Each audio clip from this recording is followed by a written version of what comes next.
we are going to see about blinking of LED using push button. We are going to control the LED using our push button. Okay, so this is the circuit diagram. We are using Arduino Uno board and then breadboard.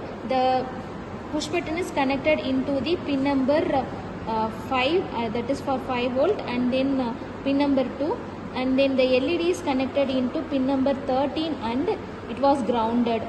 This is the coding for the blinking of LED. First one is we have to assign the pins for push button and then LED. The pin number 7 is assigned for push button and pin number 11 is assigned for LED.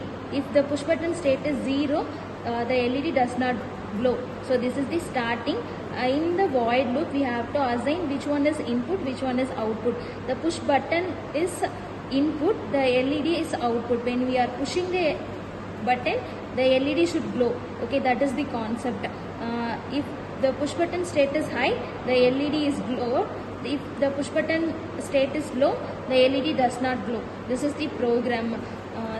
This is the circuit connection. The Arduino board is connected into the breadboard. Okay, the push button gets connected into the LED. The circuit shown is already shown in the record. When I am pressing the push button, the LED got glows. When I release the button, the LED off. So this is the experiment. Thank you.